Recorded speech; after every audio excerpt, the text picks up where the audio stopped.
Hi, I'm Kelly Kramer. And I'm Scott Sipker. Welcome to another beautiful Hawkeye State Park. And our latest edition of Iowa Outdoors.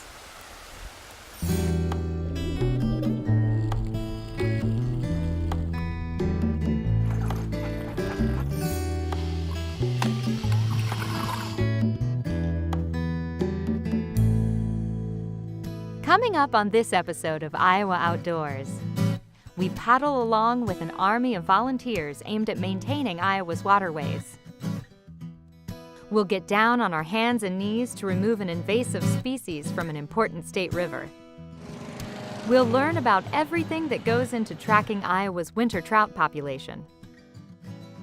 Finally, we'll join the decades-long effort to restore eastern Iowa's Nahant Marsh. We'll have all that and more. So sit tight, Iowa Outdoors is about to begin. Funding for Iowa Outdoors is provided by the Claude P. Small, Catherine Small Cousins, and William Carl Cousins Fund at the Lincoln Way Community Foundation in Clinton County to support nature programming on Iowa Public Television. Many of Iowa's natural wonders you'll find on IPTV can be found in Iowa Outdoors magazine, the Iowa DNR's premier resource for conservation, education, and recreation activities. Subscription information can be found online at iowadnr.gov. Iowa Communications Network, ICN's Broadband Matters campaign, advocates for access to high-speed broadband in all corners of Iowa for education, public safety, healthcare, government, and economic development. Information is available at broadbandmatters.com. Tiny openings around your house can let in a lot of cold air. This includes areas where you see light coming in, especially around windows, doors, and outlets. With the heating season approaching, Alliant Energy encourages you to weatherize now to make your home more energy efficient. Our first 6 seasons of Iowa Outdoors covered conservation efforts from all across our state. Whether it's wildlife or habitat, Iowans have been striving to protect these experiences for the next generation. It's a theme heavily ingrained in the annual road trip turned canoe salvage expedition called Project Aware. 7 days of paddling, dozens of river miles, tons of trash. It's a one-of-a-kind environmental journey that launches every summer from a river inside Iowa's borders. The education, the more formal education that's provided in the programming, the experience that's provided by the river, I mean, all of that comes together in an education experience that you really can't find anywhere else. The DNR Environmental River Expedition, known as Project Aware, involves hundreds of volunteers who spend their summer vacations working as aquatic garbage collectors, cleaning up, learning about, and exploring Iowa's rivers. Project coordinators choose a different river each year, hoping to spread a message of cleanup across the entire state.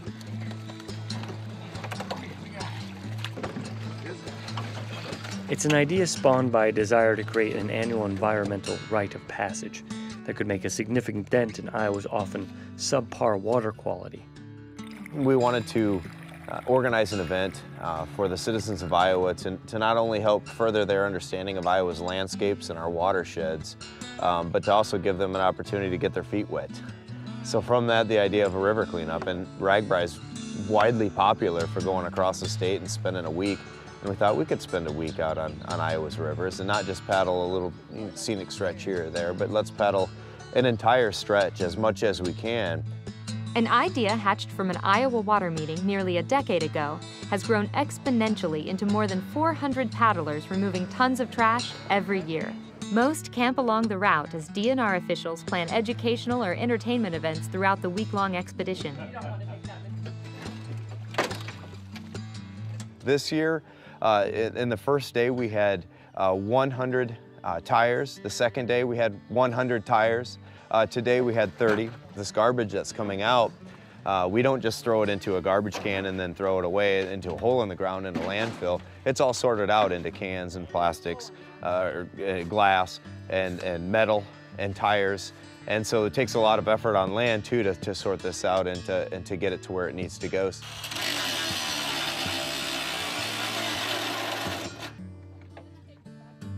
96% of the trash consisted of scrap metal and tires, all of which were later recycled. To find a final resting place of some recycled materials, take a trip to the Iowa State Fair. This is Dave Williamson. He spends his fair melting scraps of metal found in Iowa's lakes and streams. Iowa is a place where rivers are significant. There's only 3 places on the planet like this. There's the Tigris and the Euphrates, there's the Yellow and the Yangtze, and there's the Mississippi and the Missouri. Iowa lives, and Iowans live in a powerfully creative place because of the rivers. And this gateway talks about that and honors the work of those people who honor those rivers. Williamson begins molding artwork no one would have ever dreamed could have started as a rusty piece of river trash. That art now adorns the gates of the Iowa DNR building. The gates have castings that look like water forms at the top, so you get the feeling that you're standing at the bottom of the river. And then the security components are wrought iron canoe paddles, because we think that the canoeists of Iowa are the gatekeepers for the river's health. Williamson hopes his work sends a message to not only those old enough to clean up their state, but to the next generation. So it's really legacy work for Iowans to come and tell their story and be a part of a story of water quality. It's a similar desire on the river. Young families are encouraged to chip in and devote their summer vacation to a camping and paddling adventure that includes a hefty dose of environmental cleanup. Organizers have already witnessed Project Aware becoming a tradition. All of the volunteers of all ages cheer on and encourage participation from our youth, because that's ultimately what it's all about, is sharing our love of the outdoors with our future leaders in the next generation. July 2012 will mark the 10th anniversary of Project Aware, as hundreds of paddlers descend on the Iowa River. The event continues to send a strong message that Iowa's rivers need more help, and it starts with an army of volunteers aboard a fleet of canoes picking up trash, one piece at a time. Project Aware is not the only effort to rid Iowa's waterways of unwanted material. A group in eastern Iowa is working to extract an invasive species and halt its progress. So we need to dive 62, dive 59, and then just start at 57. Every August since 2005, a group of people gathers over the course of a couple weeks to survey Iowa's mussel populations in eastern Iowa rivers. It's called the annual Mussel Blitz. They're doing important research about a struggling population of simple-looking yet complex creatures in Iowa waterways where they once thrived, but now can be hard to find. It's been a fun effort, trying to teach people, trying to have the world's experts here, and then having people that just don't know much about it at all but want to learn. It's one of the opportunities where somebody can just walk off the street and get in when they sign a waiver, and they can come in our boat and they can be sitting right next to the world's expert on this type of restoration. And it's just been a neat effort. And this site on the Iowa River is one of 10 areas where we've tried to reestablish the species through propagation and reintroduction and relocation of existing populations to areas within the species' historic range. And the main reason was to remove the species from the threat of zebra mussels. If you're familiar with the zebra mussel, the exotic mussel, got introduced into the Mississippi and really threatened our mussel populations on the Mississippi. So we felt we really needed, now is the time to really start reintroducing mussels back into where they historically were. So we didn't have all our eggs in one basket, that we didn't have all our mussels remaining in the Mississippi. So Researchers and volunteers search for mussels by using a technique called polywogging. Essentially, we're just kind of on our hands and knees deep in the water and then just rubbing our hands back and forth. We've got knee pads on in case it's kind of rocky, and then gloves, and we're just picking up any mussels and a lot of them false alarm rocks, but and then people have got bags and we'll collect them as we go along and then throw them back if they're alive. With the help of scuba gear, they also use a quadrat to do density studies, documenting what they find in a 1/4 meter square area.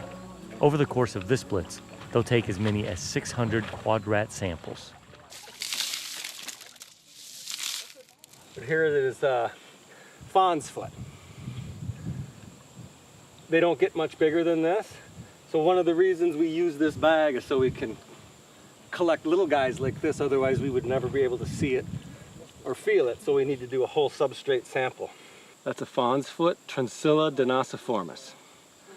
Now this is one of the more rare mussel species in the upper Midwest, Mississippi, Iowa River. So, this is pretty good news.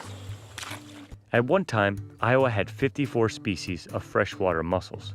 Only about 40 species exist today, and about a third of those are endangered or threatened.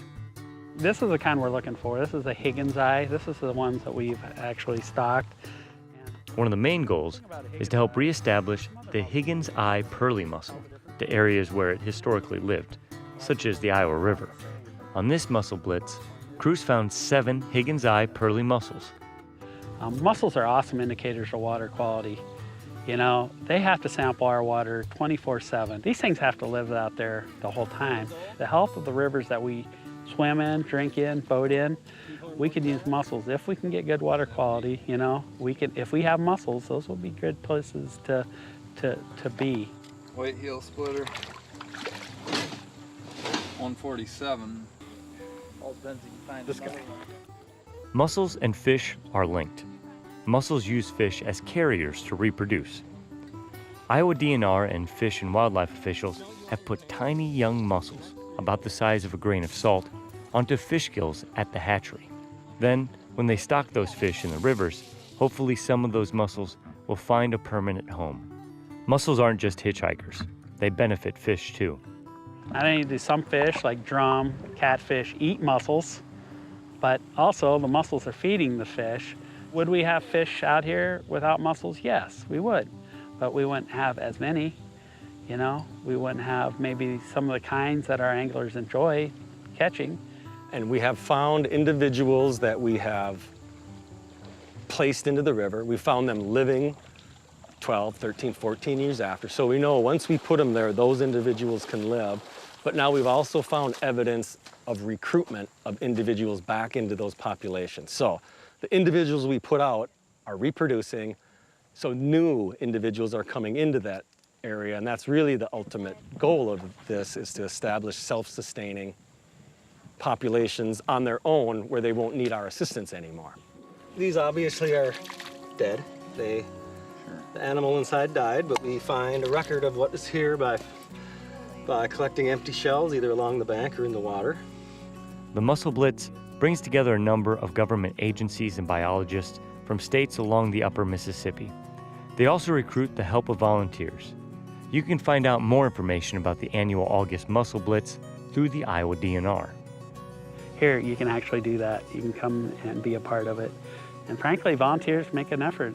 Last year, our first Higgins eye that we found was found by a pure volunteer. That person just showed up off the street. So it was awesome.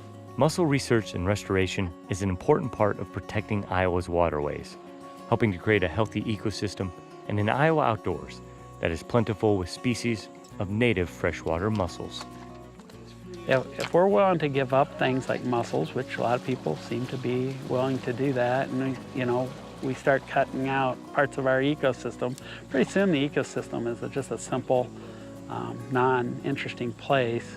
It's a lot easier keeping the species that we have here now than to have to do this whole reintroduction later. Iowa DNR staff utilize tremendous resources to sustain a healthy fish population across our state.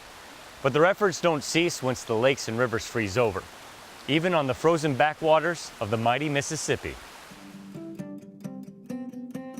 It may be winter, but the ice-covered backwaters and side channels of the upper Mississippi River won't stop fish researchers with the Iowa Department of Natural Resources.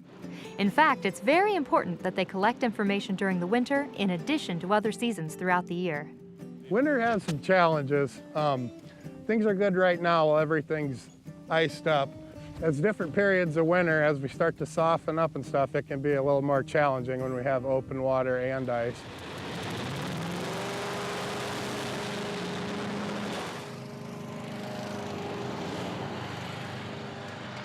Researchers use a hovercraft to get around the channels.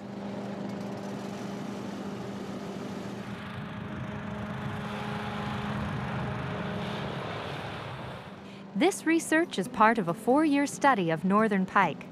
The DNR is looking at population numbers, growth, and other characteristics of the pike, but they're particularly interested in studying habitat use and the seasonal movements of these predatory fish. So we really like to know where these fish overwinter. We also see spring movements to spawn. Researchers caught northern pike from 2 different pools in the upper Mississippi, near Guttenberg and Bellevue. They surgically implant these radio telemetry transmitters into the bellies of the fish. The antenna hangs out the bottom. The northern pike has to be at least 3 pounds, so the fish will behave naturally with the transmitter inside. So this is the radio telemetry receiver and antenna that we use on the ice to find the fish. The northern pike are very sensitive to noise on the ice. Footsteps can scare them away. What you can hear now is a fish that we've located. Like we said earlier, the fish are pretty spooky, so we triangulate the position, knowing that if we get too close, that fish is going to take off, because we want to collect the data where the fish was, not where we chased it to.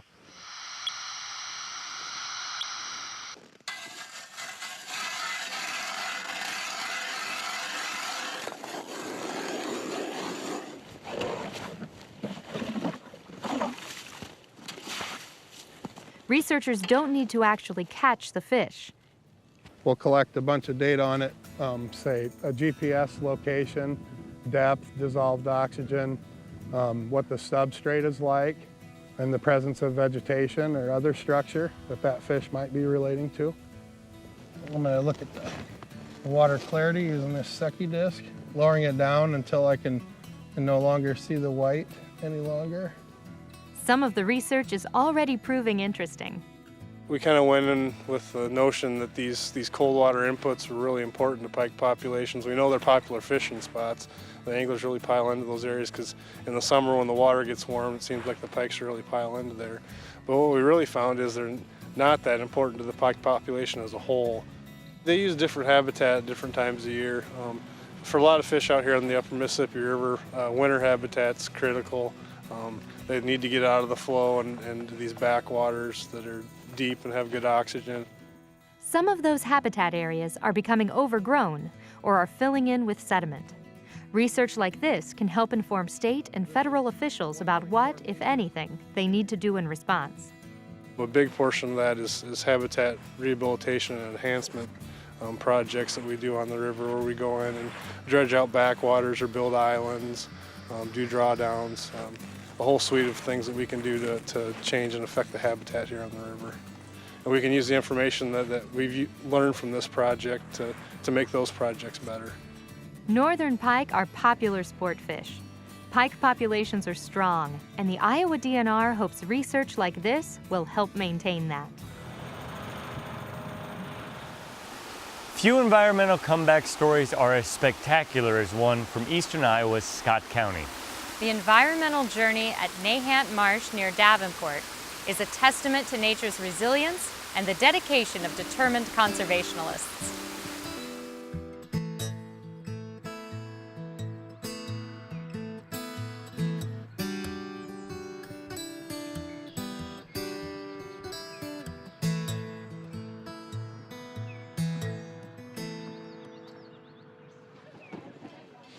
Since 2003, the Friends of Nahant have gotten together each spring to clean up the marsh in eastern Iowa just south of Davenport. When you pick up bags of trash, don't try to overstuff it. If you see anything hazardous or looks hazardous, let us know and we'll take care of it.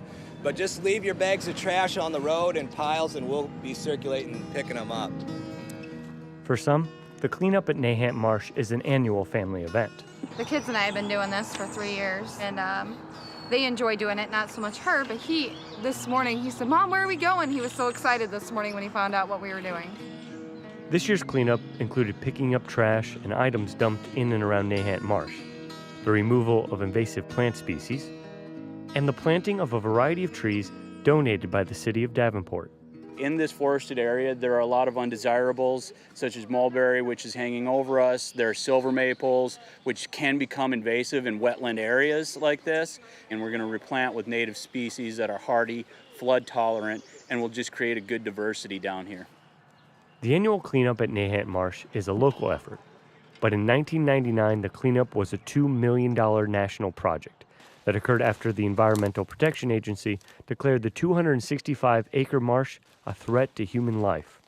There's so many things we did in the early parts of the 20th century as far as waste disposal and our practices in our wetlands that we just didn't have an idea. Society we just didn't understand, and we come to learn this in the 60s and the 70s, and that's when a lot of those environmental laws came into play. Between 1969 and 1995, the Quad Cities Trap and Skeet Gun Club owned the marsh and used it as a shooting range. In 1994, reports of sick and dying waterfowl found at Nahant Marsh triggered a U.S. Fish and Wildlife Service investigation. I don't know if it was this gun club or the other one, but when we stepped into the meeting, they actually had taken a bowl of water and put a goldfish in it, and they filled the bottom with lead shot. And they were in my face saying, "What's wrong with lead shot in the water? This goldfish is doing just fine." And so it was not a smooth or easy transition for anybody. The emotions were high. The investigation revealed that after 25 years of use as a shooting range, an estimated 240 tons of lead shot had accumulated in and around the marsh. The volume of lead shot was so high that it was impacting not only waterfowl, but a variety of animals that called the marsh home. Even the vegetation at the marsh was being adversely affected. Some of the deformities found in cattails left them looking more like a hand than a single finger. When they were looking at, especially with the geese, the waterfowl, they were seeing that they were ingesting lead pellets and they were passing away due to lead toxicosis. Just a single pellet of shot can lead to lead poisoning and is enough to even kill a bird. At Nahant Marsh, there were places where a handful of mud contained over 100 pellets of lead shot. And that one thing led to another after that, and we were able to get the United States Environmental Protection Agency involved and actually qualify the site for a cleanup. In 1996, Nahant Marsh was listed as an EPA Superfund site. The agency estimated the cost of cleaning 13 acres of the marsh, which would involve the removal of a layer of marsh bottom sediments and shoreline, at $2 million. Some dispute the need. One columnist pointed out that only 4 poisoned geese have been identified. That's $500,000 a goose. I don't feel the numbers of geese that are found is at an issue. You have an area that has the possibility of continually killing animals, and you have an area that also has human health risk. In 1999, the EPA removed nearly 50,000 cubic yards of sediments taken from the bottom of the marsh and over 10,000 cubic yards of lead-contaminated soil. In total, 143 tons of lead were removed from Nahant Marsh. Is it a wasteland or is it a wetland? And you always have those differences of opinions of how valuable these places are and what kind of value you placed on them. But I think the local folks here have done a really good job of highlighting the value of this, and based on the folks that come out here and enjoy it, I think it's been a positive thing. There was a stipulation that came with the cleanup. EPA insisted that Nahant Marsh be maintained by the city of Davenport as a natural habitat and that it would be used for educational purposes. It was the first time in history that a Superfund site would become a nature preserve and education center. Today, we do educational programs for almost 10,000 people a year. We have tremendous outreach. We have college classes here that meet on site and do research, and we reach people of all ages from toddlers on up to senior citizens. And it's amazing, you get these city kids that are at first terrified of everything when they come here, and they think everything's going to eat them or attack them or kill them. And after a week or so of being here, or even after a few hours, they're right at home here. This is our natural home, and it's great to have kids out here.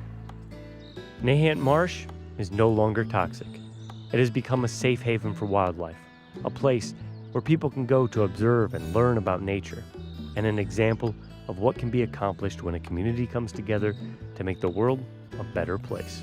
Considering we're right in Davenport city limits, it's remarkable that we have this, that this place has survived this long, because if you consider all the marshes, the wetlands that once existed, the majority of them are gone now in Iowa. And the fact that this is in Davenport, close by to people, makes it a real treasure.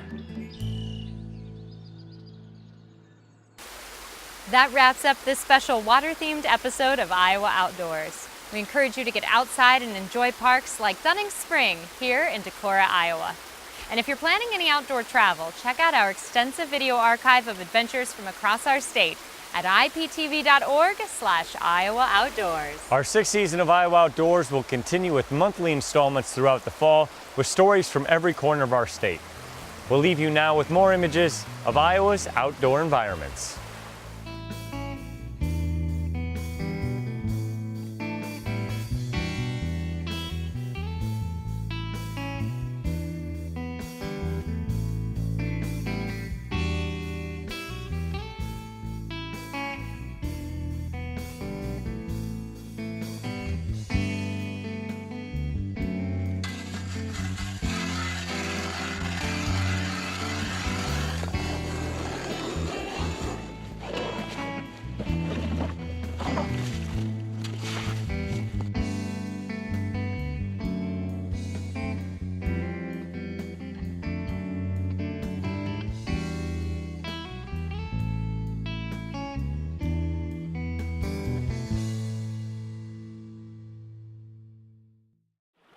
Funding for Iowa Outdoors is provided by the Claude P. Small, Catherine Small Cousins, and William Carl Cousins Fund at the Lincoln Way Community Foundation in Clinton County to support nature programming on Iowa Public Television. Many of Iowa's natural wonders you'll find on IPTV can be found in Iowa Outdoors magazine, the Iowa DNR's premier resource for conservation, education, and recreation activities. Subscription information can be found online at iowadnr.gov. Iowa Communications Network, ICN's Broadband Matters campaign, advocates for access to high-speed broadband in all corners of Iowa for education, public safety, healthcare, government, and economic development. Information is available at broadbandmatters.com. Tiny openings around your house can let in a lot of cold air. This includes areas where you see light coming in, especially around windows, doors, and outlets. With the heating season approaching, Alliant Energy encourages you to weatherize now to make your home more energy efficient.